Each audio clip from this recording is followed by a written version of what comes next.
할렐루야. 오늘은 위대한 설계자 하나님이라는 제목을 가지고 함께 은혜를 나누려고 합니다. 오늘 우리는 드디어 요셉과 아버지 야곱 그리고 또 그들이 모든 형제들과 가족이 하나가 되어 만나게 되는 22년 만에 가족의 상봉이 이루어지게 되는 정말 뜻깊고 가슴 벅찬 장면을 우리 성경을 통해서 만나게 됩니다.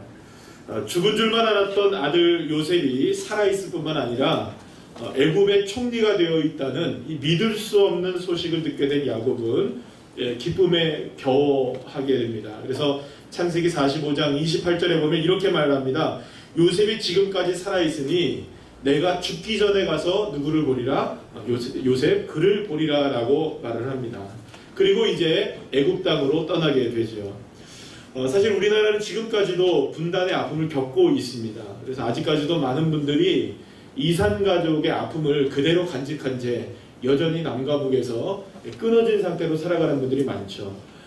가끔 지금 이산가족 상봉이 이루어지고는 있지만 지금 또 끊어진 상태가 되어 있는데요. 가끔 이산가족 상봉의 장면들이 이렇게 보게 되면 가족 행사 이렇게 만나게 되는 그 장면 속에서 이렇게 고백하는 것들을 여러분들이 아마 보셨을 겁니다. 살아있어줘서 고맙다. 살아있어줘서 고맙다. 그러면서 부둥켜 안고 울부짖는 모습을 보면 정말로 헤어져 살아가는 것이 얼마나 큰 아픔인가를 저희들이 이렇게 간접적으로나마 조금 느낄 수 있을 것 같다고 생각이 듭니다. 야곱의 마음도 얼마나 가슴이 벅찼을지 여러분들 한번 생각해 보면 요셉이 지금 애굽의 총리가 되어 있다는 것보다는 그저 살아있으니 감사하고 또 살아있으니 다행이다 라고 말하는 이 야곱의 말에 얼마나 많은 의미가 담겨져 있는지를 우리가 생각해 볼 수 있게 되는 것이죠. 사랑하는 여러분, 22년 동안 하나님은 요셉을 살아있게 하셨습니다. 살아있는 정도가 아니라 애굽의 총리가 되게 하셨고 또 이제는 야곱의 모든 가족을 애굽으로 이끌어서 더 큰 하나님의 비전을 이루는 일을 위해서 모든 것을 인도하고 계셨던 것입니다. 여러분 생각해 보시길 바랍니다. 요셉의 형제들에게 버림을 받아서 구덩이에 던져졌을 때만 해도 요셉의 이야기는 고통과 절망의 이야기일 뿐이었습니다. 애굽의 노예가 되고 누명을 써서 감옥에 갇히는 일을 당했을 때만 해도 요셉에게는 전혀 희망이 보이지 않는 말 그대로 실패의 이야기일 뿐인 인생이 요셉의 삶이었습니다. 그러나 인간의 생각에는 실패이며 희망이 보이지 않는 절망의 이야기를 할지라도 하나님에게는 그렇지 않은 것입니다. 그렇기 때문에 믿음이란 우리가 어디서 무엇을 하고 어떻게 살아가느냐에 대한 문제가 아니라 하나님이 우리를 이끄시는 대로 순종해 사느냐 그렇지 않느냐, 순종해 살아가느냐 그렇지 않느냐의 문제가 바로 믿음의 문제인 것입니다. 그렇다면 요셉이 애굽의 노예로 팔려갔으니 애굽은 정말로 여러분 저주의 땅이 되었을까요? 억울한 누명을 쓰고 감옥에 갇혔으니 그곳은 절망의 장소였을까요? 아닙니다. 아무리 저주를 받은 것처럼 보인다 할지라도 또 아무리 절망뿐인 상황처럼 보인다 할지라도 그곳으로 하나님이 이끄셨다면, 할렐루야, 하나님이 이끌어 주셨다면 그리고 또 하나님이 함께 계신다면 그것은 위대한 하나님의 약속의 말씀이 이루어지고 있는 축복의 역사의 현장이 되는 것입니다. 그렇기 때문에 하나님께는 결코 실수하시거나 실패함이 없는 줄로 여러분은 믿으시길 바랍니다. 물론 우리의 삶 속에서 겪어내야 하고 또 견뎌내야만 하는 아픔과 고통과 눈물도 있을 수 있습니다. 그러나 그렇다고 해서 결코 그것이 실패가 아닌 것은 그 아픔과 눈물의 골짜기를 지나갈 때 저와 여러분은 하나님이 함께하고 계시는 순간이 되는 것이죠. 그리고 그 무엇보다 그 순간을 통해서 저와 여러분을 욥이 고백한 것처럼 순금과 같이 만들어내시고 그런 존재로 빚어내고 계시는 하나님의 은혜의 역사의 손길이 저와 여러분을 떠나지 않는다는 것입니다. 그래서 여러분, 하나님은 위대한 설계자라고 말할 수가 있는 것입니다. 그냥 설계자가 아니라 정말로 위대한 설계자이십니다. 아무도 생각하지 못하고 아무도 상상할 수 없는 방법으로 하나님은 하나님의 뜻을 이루어 가시기 때문입니다. 여러분 오늘 본문 1절 말씀을 보면 야곱은 이제 모든 소유를 다 이끌고 가나안 땅을 떠나서 아들 요셉이 있는 애굽으로 향하게 되는 것을 보게 됩니다. 자, 그런데 성경은 야곱이 모든 소유를 이끌고 떠났다라고 말하지 않고 누가 떠났다고 말하고 있습니까? 여러분 성경을 잘 보시면 누가 떠났다고 말합니까? 이스라엘이 떠났다라고 말합니다. 한번 따라합시다. 이스라엘. 자, 그렇다면 왜 성경은 야곱이 분명히 길을 떠난 것임에도 불구하고 야곱이라 부르지 않고 이스라엘이 떠났다라고 말하고 있는 것일까요? 무엇보다 여러분 이 이스라엘이라는 단어가 쓰였을 때에는 야곱을 대신하여 이스라엘이라는 단어가 쓰였을 때에는 언제나 하나님과의 언약적 관계에서 이 단어가 쓰였다는 것을 우리가 생각해 볼 수 있습니다. 여러분 이 이스라엘이라는 이름으로 언제 야곱이 바뀌게 되었나요? 야곱강 나루터에서 천사와 씨름을 하며 얻게 된 이름이 무엇이었습니까? 이스라엘이었습니다. 그러니까 이것은 어떤 의미를 갖고 있냐? 하나님과의 관계, 하나님과의 약속, 하나님과의 언약에 대한 이야기가 이루어지게 될 때마다 야곱이라는 이름 대신에 무엇이 쓰였던 겁니까? 이스라엘이라는 이름이 쓰였던 것이죠. 그러니까 지금 야곱이 아니라 이스라엘이 가나안 땅을 떠나게 되어서 애굽으로 내려가고 있다는 것은 단지 야곱이 아들 요셉을 만나러 가는 길만의 의미가 아니었다는 것입니다. 다시 말하면 하나님께서는 무엇인가 언약을 이루시고 약속을 이루시고 하나님의 계획을 이루시기 위해서 누구를 이끌어 가신다는 겁니까? 야곱을 이끌어 가시기 때문에 야곱이라는 이름 대신 누구를 썼다는 겁니까? 이스라엘이라는 이름을 썼다는 것입니다. 야곱은 가나안을 떠나면서 가나안 땅 맨 마지막 끝자락에 브엘세바에서 하나님께 희생의 제사를 드리게 되며 예배를 하게 됩니다. 무엇보다 이 브엘세바라는 곳은요, 아브라함과 이삭과 야곱 모두에게 어떤 매우 중요한 장소로 여겨지고 있는 곳이었습니다. 아브라함은 여러분 기억나실지 모르겠지만 아브라함은 이 브엘세바에서 그랄 왕이었던 아비멜렉과 언약을 맺게 되고요. 그곳에 에셀나무를 심고 영원하신 하나님의 이름을 부르며 찬양을 했던 곳이 이 바로 브엘세바였습니다. 또 특별히 이 이삭, 야곱의 아버지였던 이삭은 아예 브엘세바가 자신의 본거지였습니다. 삶의 근거지였습니다. 삶의 터전으로 삼고 있었던 곳이기도 하고요. 이 야곱은 특별하게 이제 형에게 무엇을 뺏어갑니까? 장자권을 뺏어서 도망쳐서 삼촌 라반의 집으로 떠나게 될 때 어디를 거쳐 떠나게 되냐면 바로 이 브엘세바를 떠나서 하란으로 떠나게 됩니다. 그러니까 이 브엘세바를 떠나는 것은 결국에는 하나님의 언약을 이루기 위한 발걸음이었던 것이죠. 그리고 얼마 지 않아 야곱은 이 베델에서 하나님을 만나게 되었던 것입니다. 이렇게 브엘세바는 야곱뿐만 아니라 이삭과 아브라함에 이르기까지 믿음의 3대를 거쳐가면서 모두에게 매우 중요한 역사적 장소였고, 야곱이 이제 이 브엘세바에서 하나님을 예배했다는 것은 애굽으로 길을 떠나는 여정 속에서 아브라함의 하나님, 이삭의 하나님, 그리고 야곱 자신의 하나님께서 지금까지 이끌어 주셨던 것처럼 애굽에서의 길도 이끌어 주실 것을 기대합니다.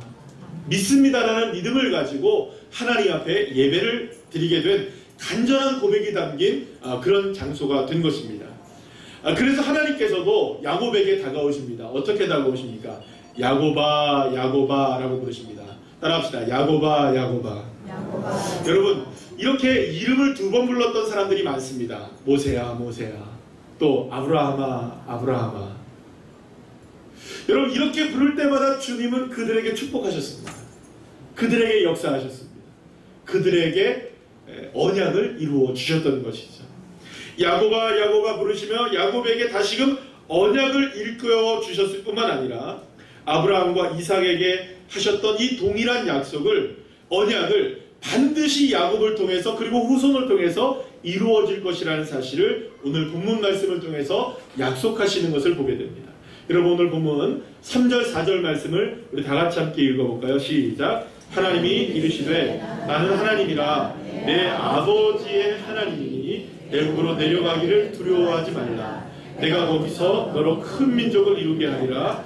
내가 너와 함께 애굽으로 내려가겠고 반드시 너를 인도하여 다시 올라올 것이며 요셉이 그의 손으로 내 눈을 감기리라 하셨더라. 아멘.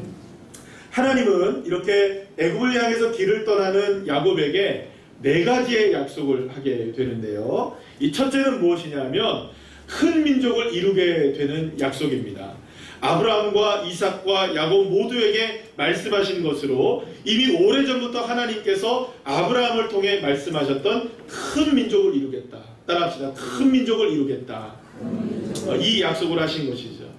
그러나 사실 여러분 지금까지 아브라함을 합해서 3대를 거쳐가고 세월이 지나가고 있었습니다.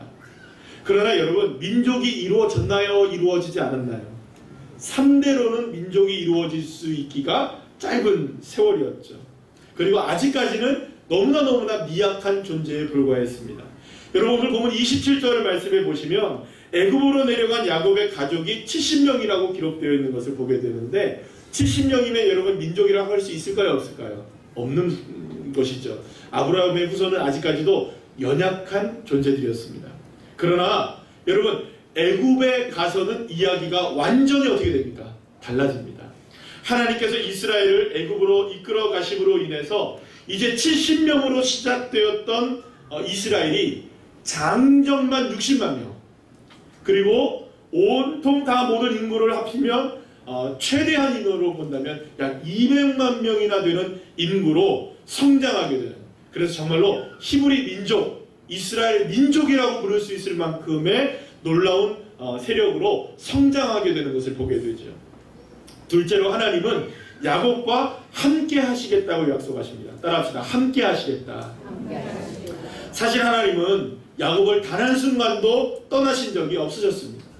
요셉도 마찬가지였습니다. 그래서 모든 일이 이루어진 순간 요셉은 이것이 다 누가 하셨다? 하나님이 하셨다고 고백했던 것을 우리가 함께 보게 되지 않았습니까?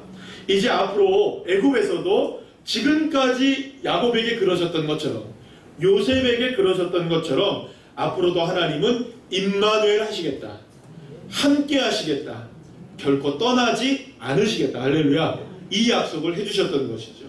세 번째는 뭐냐면요. 반드시 돌아올 것이고 반드시 인도할 것이다. 따라합시다. 인도할 것이다. 인도할 것이다 라고 약속하고 계십니다. 여기에는 두 가지 의미가 담겨져 있는데요. 하나는 반드시 조상들의 땅, 약속의 땅인 가나안 땅으로, 그리고 야곱에게도 약속하셨던 이 가나안 땅으로 반드시 돌아오게 하시겠다고 약속하고 있는 것입니다. 또 다른 하나는 뭐냐면 그렇게 돌아오는 모든 길과 여정 속에서 누가 함께 하시겠다. 하나님이 함께 하시는데 어떻게 하시겠다. 그저 함께 하시는 것 정도가 아니라 인도해 주시겠다. 이끌어 주시겠다. 도와주겠다. 할렐루야. 이것을 분명히 주님께서 약속해 주시는 것이죠. 마지막 네 번째로 하나님은 요셉이 지켜보는 앞에서 야곱의 인생이 끝나 조상에게로 돌아갈 것이라고 말씀합니다. 성경은 이 표현을 뭐라고 얘기하고 있냐면 요셉에게 너는 눈이 감기게 될 것이다 라고 표현을 하고 있는 것입니다. 이 말은 무엇입니까? 요셉의 품에서 누가 죽게 될 것이다. 야곱이 죽음을 맞이하게 될 것이다 라는 것입니다. 여러분, 자 그러면 이 말은 좋은 말처럼 들립니까? 나쁜 말처럼 들립니까? 아니 여러분, 죽으러 간다니요, 그죠? 그런데 이게 축복입니다. 왜 축복이냐 하면 누구의 품속에서 죽을 수 있다는 겁니까? 가장 사랑하는 아들, 죽은 줄만 알았던 요셉, 그 요셉의 품에서 네가 마지막 인생을 살게 될 것이다 라는 이 말은 결국에는 사랑하는 아들과 함께 끝까지 함께 할 것이라는 약속의 말씀이 되어지는 겁니다. 그뿐이 아닙니다. 여러분, 요셉에게 눈이 감겨질 것인데 여러분 여기서 잘 보셔야 돼요. 눈이 감겨질 뿐입니다. 애굽 땅에서 장사를 지내지는 않을 것이라는 것이죠. 그래서 여러분 이 하나님의 약속의 말씀을 믿고 있었던 이 야곱은요, 자신의 유언을 통해서 뭐라고 말하게 되는 거냐면 창세기 49장 29절 말씀에서 이렇게 말하는 것을 보게 됩니다. 우리 다 같이 한번 읽어볼까요? 시작. 그가 그들에게 명하여 이르되 내가 내 조상에게로 돌아가리니 나를 햇사람 에브론의 밭에 있는 굴에 우리 선조와 함께 장사하라. 할렐루야. 사랑하는 여러분 잘 보셔야 됩니다. 애굽으로 길을 떠나는 야곱에게 하나님은 이렇게 약속하고 계시는 겁니다. 네가 애굽 땅에서 죽기는 하겠지만 너의 유골은 결코 그곳에 묻히지는 않을 것이다. 그러니까 다시금 말씀하면 이 말은 어떤 의미가 되는 겁니까? 너의 유골은 너의 조상들과 함께 장사될 것이다. 반드시 돌아오게 될 것이다. 반드시 돌아오게 될 것이다. 믿습니까? 그래서 여러분 하나님은 위대한 계획을 갖고 계셨던 겁니다. 하나하나를 다 생각하고 계셨던 겁니다. 이 야곱이 죽어서 어디에 묻히게 될 것인지 그리고 어떻게 될 것인지까지도 하나님은 계획을 다 세워놨던 것이었죠. 아브라함으로부터 시작된 이렇게 하나님의 민족을 만드는 프로젝트는 위대한 설계자이신 하나님의 손길 하나하나를 통해서 마침내 하나씩 이루어지게 되는 것이고요. 그리고 이제 큰 민족을 애굽 땅에서 이루게 되어서 결국에는 가나안의 어엿한 주인으로 세워지게 되는 날을 분명히 주님께서 약속하고 계셨던 것입니다. 사랑하는 여러분, 하나님은 위대한 설계자이십니다. 그렇기 때문에 모든 것을 설계하신 그대로 모든 것을 이루어 가시는 신실하신 하나님이십니다. 따라합시다. 약속을 신실하게 이루신다. 믿습니까? 왜냐하면 여호와만 참 하나님이시기 때문입니다. 그런데 오늘 본문을 보면 단지 야곱과 요셉이 만나게 되는 장면이 이렇게 부각되고 있는 것이 아니라는 것을 우리가 알게 돼요. 성경에 아까 전에 여러분들 함께 읽어보셨지만 우리가 그 야곱과 그 요셉이 만나서 부둥켜 안는 장면은 불과 한두 절에 불과해요. 그리고 나머지 이야기는 전부 다 누가 이 애굽으로 내려왔느냐, 그리고 또 요셉의 가족들이 이제는 어느 땅에서 살게 될 것인가에 대한 문제를 다루고 있는 것을 보게 됩니다. 특히 조금 전에도 말씀드린 것처럼 애굽으로 내려온 가족이 야곱의 가족이 몇 명이라고 기록되어 있죠? 70명이라고 기록되어 있습니다. 사실 여기에는 그 앞절에 보면 며느리를 제외하면 60명이라고 나와요. 며느리를 제외하고 60명인데 사실 며느리를 다 포함하면 60명이 넘습니다. 그런데 왜 70명만을 기록되고 있느냐? 여러분 오늘 보면 27절 말씀을 한번 읽어볼까요? 시작. 애굽에서 요셉이 낳은 아들은 2명이니 야곱의 집사람으로 애굽에 이른 자가 모두 70명이었더라. 여기서 말하는 이 70명에서는요, 사실은요, 이 70명이 조금 넘었던 것 같아요. 그런데 성경이 일부러 70명을 맞춰놓고 있어요. 이 말은 무슨 말이냐면, 굳이 70명을 맞췄던 이유 중에 하나는 뭐냐면요, 뭐 성경이 틀리거나 성경이 잘못됐다는 의미가 아니라, 여러분, 7이라는 의미를 맞추기 위해서 그런 거죠. 7이라는 것은 히브리 민족에게 있어서 완전한 숫자를 의미합니다. 그러면 여기서 이런 의미이죠. 하나님께서 가나안 땅을 떠나서 애굽으로 온 사람들이 70명이었다는 것은 완전한 하나님의 은혜와 계획과 인도하심과 설계대로 사람들이 이르게 되었다라는 것을 강조하기 위해서 일부러 70명의 인원을 맞춘 것이라고 볼 수 있습니다. 자, 그런 의미에서 여러분 오늘 본문 8절에서 27절까지 우리가 다 읽질 않았죠? 네, 거기에 보면요, 오늘 본문이 여러분들 1절부터 34절까지의 말씀인데요, 무려 거의 20절에 해당하는 내용을 다 무슨 내용으로 할애하고 있는 것을 봅니까? 족보 같은 내용이에요. 누가 내려왔느냐, 누구 아들 중에 누구들이 내려왔느냐, 다 이 얘기예요. 그러면 여러분 이것을 통해서 이야기하고 싶은 것은 무엇일까요? 하나님은 적은 무리로 시작된 이 70명에 불과한 이스라엘이었지만 그 한 사람 한 사람의 이름들이 기록될 정도로 작은 무리였지만 이제는 그 무리가 어마어마하게 하나님의 은혜 가운데 부흥하게 되어서 민족이 이루어지게 될 것이다. 할렐루야. 그 근거를 분명하게 우리에게 말씀해 주고 있는 것이죠. 사랑하는 여러분, 하나님은 이루십니다. 적어도 이루십니다. 우리가 생각할 때는 작고 우리가 생각할 때는 볼품없어 보여도 주님의 계획은 완벽하십니다. 그러니 주님이 이루시는 줄로 여러분 믿으시길 바랍니다. 자, 또 다른 한 가지가 있습니다. 요셉이 애굽으로 오게 된 가족을 처음부터 요셉은요 어떻게 해서든지 고센이라는 지역에 머물게 하기를 원했습니다. 여러분 창세기 45장 10절 말씀에 보시고 오늘 보면 34절 말씀도 함께 보실 텐데요. 먼저 창세기 45장 10절 말씀을 다 같이 한번 읽어볼까요? 시작. 아버지의 아들들과 아버지의 손자들과 아버지의 양과 소와 모든 소유가 고센 땅에 머물며 나와 가깝게 하소서. 이 말은요 아직까지 요셉의 형제들에게 이제 그 아버지를 모시고 오라고 말할 때부터 이미 어느 땅에 머물겠다, 고센 땅에 머물겠다라고 생각하고 있었던 겁니다. 자, 그런데 오늘 보면 34절 말씀 다 같이 함께 읽어보겠습니다. 시작. 당신들은 이르기를 주의 종들은 어렸을 때부터 지금까지 목축하는 자들이었는데 우리와 우리 손조가 다 그러하나이다 하소서. 애굽 사람들은 다 목축을 가증히 여기나니 당신들이 고센 땅에 살게 되리이다. 아멘. 자, 그렇다면 여러분 우리가 생각해 봐야 될 게 있어요. 왜 그러면 이 요셉은 처음부터 끝까지 고센 땅에서만 자신들의 가족들을 살게 하기를 원했을까? 게다가 오늘 본문을 보면 여러분 요셉이 가족들에게 목축업을 하는 것이 조상 때로부터 이어진 가업이라는 사실을 반드시 누구에게 말해야 된다, 이 바로에게 말해야 된다라고 이야기하면서 목축업이 애굽 사람들에게는 가증히 여기는 것, 싫어하는 직종 중에 하나라는 사실까지 이야기하면서 굳이 어느 땅에 있어야 된다, 고센 땅에 있어야 된다고 얘기합니다. 특히 당시 애굽 사람들은요 목축업을 하는 사람들을 천하게 여기는 경향이 있었는데요. 이것은 고대 사회가 다 그랬습니다. 여러분 우리나라도 옛날에 가축을 만지고 도사라고 하는 사람들에 대해서 천하게 여겼던 시절이 있었습니까? 없었습니까? 있었지 않습니까? 그런 같은 이치라고 보시면 될 것 같습니다. 어쨌든 야곱의 가족들이 목축을 하기 위해서는요 넓은 목초지가 필요했어요.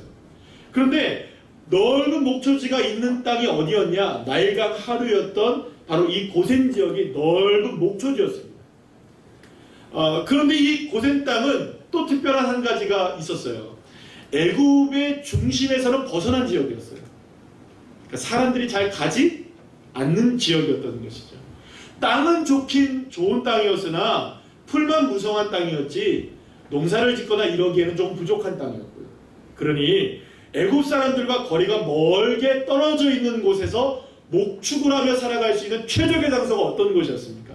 이 고센 땅이었던 것이죠. 그럼 여러분 생각해 보세요. 이미 22년 동안 요셉이 이 애굽 땅에 살면서 어느 땅이 좋을지 다 생각을 하고 있었다는 겁니다. 분명히 잘 알고 있었다는 거예요. 그래서 요셉의 가족들이 만약에 이곳으로 오게 된다면 자신들의 공동체를 이루면서 목축업을 하기에 가장 최적의 장소였던 이 고센 땅을 택하게 된 것이고, 그렇게 하기 위해서는 반드시 땅의 주인인 이 바로가 허락을 해야만 했던 것이었죠. 이렇게 요셉이 고센 땅을 고집했던 두 가지 이유를 정리해서 말씀드리면 이렇습니다. 두 가지 이유가 있는데요. 첫 번째는 뭐냐면 애굽 사람들과 분리되기 위해서였습니다. 따라합시다. 애굽과 분리되기 위해. 여러분, 애굽과 분리되기 위했다는 말은 어떤 의미를 가질까요? 이스라엘 백성들만의 정체성을 잃지 않게 하기 위해서였다라고 볼 수 있는 것이죠. 그러기 위해서는 이 고센 땅이 가장 적합한 땅이었던 것이죠. 여러분 아시다시피 이 애굽은요 수많은 우상들을 섬기는 땅이었습니다. 여러분 나중에 그 출애굽기에 보면은 10가지의 재앙이 나오죠. 이 10가지의 재앙이 다 뭔지 아세요, 여러분? 다 우상이에요. 우상. 애굽 사람들이 섬겼던 모든 우상들을 하나하나 깨트리셨던 것이 누구였습니까? 이 10가지 재앙을 통해서 깨트리셨던 것이 하나님이셨거든요. 그러니까 이 애굽 땅은요 우상 천지였습니다. 그러니 여러분 이스라엘 백성들이 애굽 땅에서 살게 되면 자연히 그 문화와 종교의 동화가 되겠습니까? 안 되겠습니까? 되겠죠. 그렇게 되면 안 되기 때문에 여호와 하나님만 온전히 섬길 수 있는 곳, 그래서 뚝 떨어져 있는 곳, 그러나 목축도 할 수 있는 곳, 그래서 그 최적의 장소가 어떤 곳이었습니까? 고센 땅이었던 것입니다. 이미 여러분 여러분 이 상황을 잘 아셨죠? 지난번에도 한번 말씀을 드렸는데요. 요셉이 형제들과 식사할 때 애굽 사람들과 분리해서 식사를 하죠. 그래서 요셉은 어떤 것을 느꼈던 겁니까? 22년 동안 살면서 이 애굽의 음식 문화, 애굽의 이 종교적 문화, 이것이 만만하지가 않다는 것을 알고 있었기 때문에요. 왜냐하면 여러분들 이 요셉의 처갓집이 다 어떤 집입니까? 이 애굽의 제사장 가정이거든요. 그러니까 너무나 잘 아는 거예요. 그러니까 어떻게 해서든지 간에 자신들의 가족만큼은 하나님의 은혜가 보호하는 곳, 하나님의 은혜로 구분될 수 있는 곳, 그래서 고센 땅을 고집하게 되었던 것입니다. 둘째로요 여러분, 고센 땅은요 지도를 보시면 아시겠지만 가나안 땅과 가장 가까운 애굽 땅입니다. 그러니까 가나안 땅과 가장 가까운 애굽 땅이라는 말은 결국에 이 요셉의 마음에 어떤 마음을 가지고 있었다는 겁니까? 애굽에서 끝까지 우리 민족이 살자라는 게 아니었던 겁니다. 여차하면 하나님의 역사만 있다면 우리는 반드시 어디를 떠날 것이다. 애굽 땅을 떠나 주님께서 약속하신 약속의 땅 가나안 땅에 가겠다.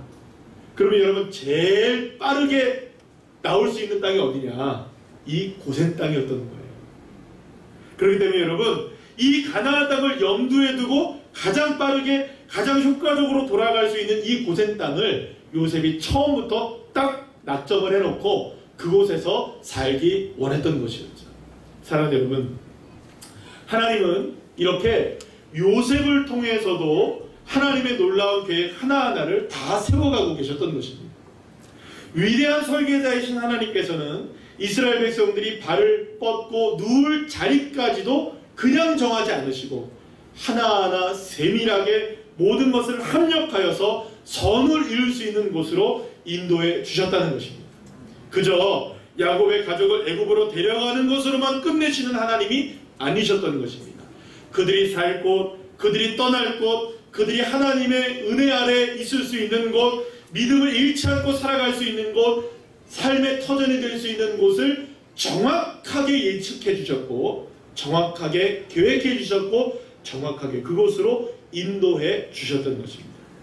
사랑하는 여러분, 따라합시다. 하나님은 위대한 설계자이십니다.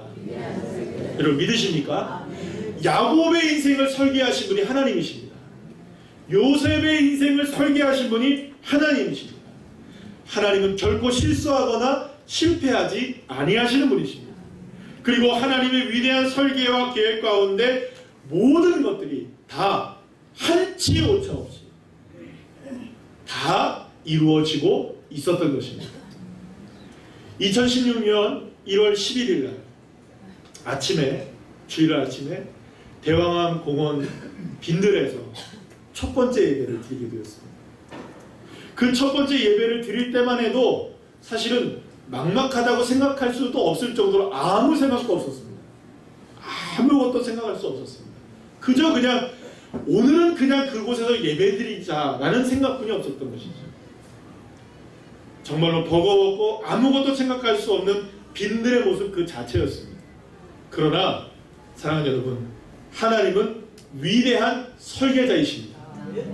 모든 것을 정확하게 계획하고 계셨고 모든 것을 정확하게 이루어지고 계셨고 하나하나 배치해 놓으셨고 준비해 주셨고 이루어 가게 하셨던 것입니다. 빈들에서 첫 번째 예배를 드리고 식사를 하는데 저녁 예배 드릴 장소가 어디냐? 활천당 한의원이 된 것이죠. 그리고 저녁 예배를 드린 이후에 다음 주일 예배를 어디서 드릴 것이냐? 풍경 카페가 준비되어 있었습니다. 그리고 수요 예배를 어디서 드릴 것이냐? 영인산전 사무실이 준비되어 있었습니다. 수요 예배가 끝난 다음에 그러면 철야 예배를 어디서 드리냐? 문자가 왔습니다. 노르웨이에서 우리 집을 쓰라고. 그래서 2층 집 꽃바위에서 예배를 드리게 되었습니다. 그리고 그 다음에 우리는 어디서 교회를 세우느냐?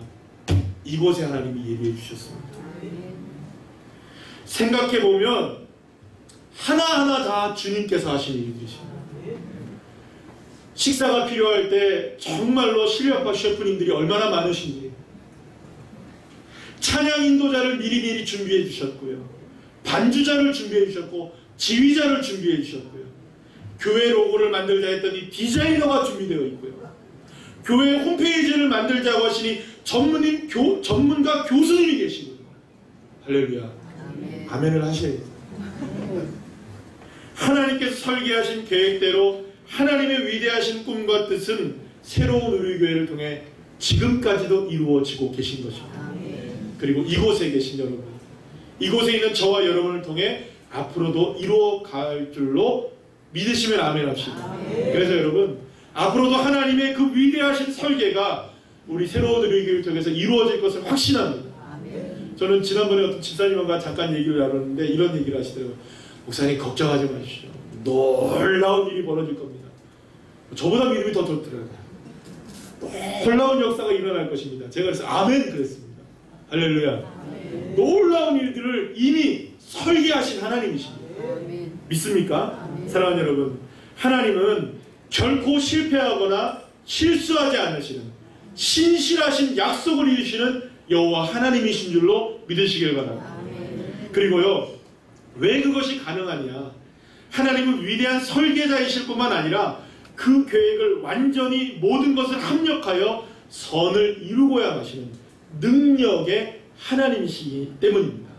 이사야 55장 9절 말씀 우리 다 같이 한번 읽어볼까요? 시작.